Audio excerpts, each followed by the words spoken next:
In this little piece, I'm just going to dedicate this little video to exploring the idea of this horizontal demand curve, this straight line demand curve that a single producer faces. Um, we can call it a perfectly elastic demand curve, but an important distinction to make here is that this isn't the market demand curve. This is the demand curve a single producer faces. So I grew up on a farm in Cecil County. When I was a little guy, I remember going out to the fields with my grandmother and meeting my grandfather, bringing him lunch while he was working on the tractor and working with the tractor and the combines and stuff like that. Now, I remember one time in the fall at harvest time when he sold the grain that he sold. So he is or was a perfect competitor, right? He was selling, I can't remember if it was soybeans or corn, it doesn't really matter, soybeans or corn. And the way it works is, you grow the stuff in your field, you plant it with the tractor, you have to do, some pesticides and herbicides to have a high crop yield, unless you're going organic or something like that, and then you're going to have a low yield, but you can charge a higher price, but you're still within that category, still a perfect competitor. And then what happens is the fall comes, the crops turn yellow and brown and dry enough to be harvested with a machine called a combine. One person drives the combine. The combine has, depends on which kind of grain you're talking about, but it has these teeth on the front of it, and it cuts off the stalk of the plant. And then, because it's dry at that time, it's pretty dry, it shakes the seeds loose from the plant and separates them behind the driver and puts the seeds in a big compartment in the back of the combine, and then all the other waste of the plant, although it can be used for bale, it can be baled and fed to livestock and stuff like that, but it's not what's being harvested. It shoots out the back of the combine. So the machine separates the grain from the rest of the plant. And then you take the combine as a driver, you take it over to a tractor trailer, a trailer that's left there by contract with a trucking company on the side of the field somewhere, and you hit some buttons and an arm comes off. I can't remember if it's this side or that side of the combine. I think it's that side actually, and swings over this tractor trailer. And it's an open roofed kind of thing.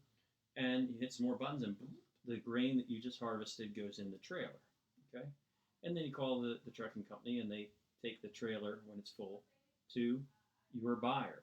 And you might do that for a field, depending on your crop yield and the size of the field. You might do that with 3 or 4 trailers. You might even have 3 or 4 trailers queued up there if you have multiple combines working it, and you just fill up those trailers. And you take them to your distributor or your buyer, and they take a sample of the seed, and they look for the moisture content of the seed, making sure it's the right dryness, or whatever dryness it is. And then they also take a sampling of it to see how much weed, inert stuff you have in there, because that affects the price you can get. But once that's measured, you get the going rate per those specifications, the same as any other farmer would per those specifications. So you're a price taker, and that's how it works. Now, when you have those trucks deliver your good to your buyer, which the buyer was up in Middletown, Delaware. They were on railroad tracks. They typically are. This place with all these grain silos out there, where they were storing the grain that they were buying and loading it onto trains and shipping it off to go into the next phase of production, into whoever their buyers were, to be used for whatever food products they were going into. So I remember going with him to that buyer, to that grain place. It's gone now. And he got a check. And the check was based on how many units he brought and the price they would give him, given those specifications about the moisture and the weed content in there. Now, it didn't matter if he brought 1 truckload or 5 or 10 or 15 or 20 of these truckloads. He still got the same price times the quantity that he brought. I mean, if he wanted to, he probably could have brought in just one. It's usually sold by the bushel. He probably could have just brought in 1 bushel and got that price per bushel. That's how it's marked by bushel, grain is. So you could have 1 bushel, or you could have thousands or probably tens of thousands of bushel, and you're going to get the same price. Okay, because you're a price taker. You can't influence the price. Yours isn't special, and there's so many firms that are doing it. They'll buy all you have. Okay, so how that plays out with this idea of this horizontal demand curve works like this. Okay, let's say, and I'm going to use the figures, and $5 a bushel seems probably in the ballpark, by the way, for soybeans. I think I could look it up. It's available to us. Say it's soybeans, okay? Let's set up some columns here and just derive marginal revenue a little bit, okay? If your quantity is 0 and your price is $5, your total revenue will be 0. Now, I can't do marginal revenue yet. In fact, when I do these things, I like to try to set something down a little bit if I can. Like in Excel, I can't. It's rows. But here, I don't have any lines because I'm looking at a change. There's no change. I've just done one entry. When you have one unit, if you can get $5 for that unit, what's your total revenue? $5. Now, what's your marginal revenue? Marginal revenue is equal to the change total revenue over the change in quantity. And by the way, this times this was that. I'm pretty sure that was clear. Okay, well, when your quantity went up by 1, your total revenue went up by 5. So your marginal revenue in this first step, your new total revenue was 5, minus your old was 0. 1 minus 0 is 5 over 1. It's $5 is your marginal revenue.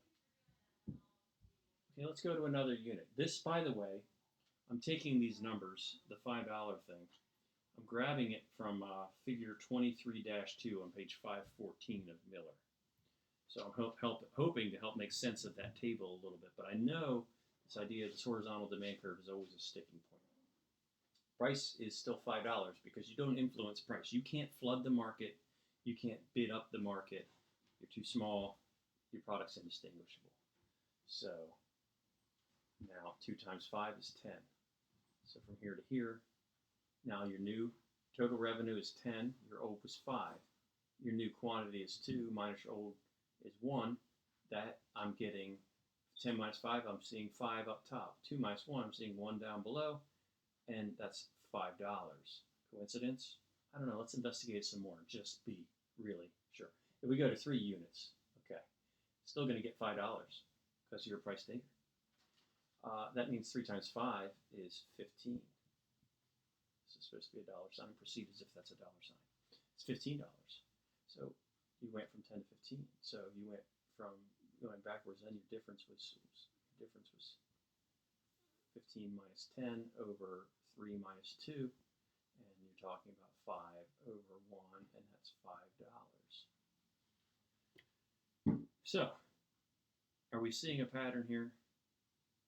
What's equal? Price is equal to marginal revenue for the perfect competitor. Okay? So, that means if we think back to our demand curve, and I'm going to squeeze it in.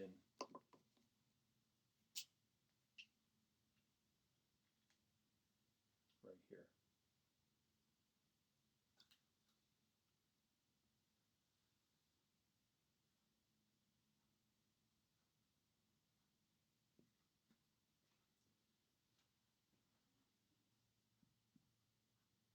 For the individual firm, and we typically use a lowercase q for an individual firm, uppercase Q for the market. That's not written in stone. $5 is the price that that grain buyer is willing to pay per bushel, or per unit of whatever it is that Miller had in mind for his $5. If you sell just 1 unit, they'll pay you $5. If you go in there with truckloads and truckloads and truckloads, they will pay you $5. That's the demand curve you face. They'll buy all you have to sell, at $5. That's why it's a horizontal demand curve.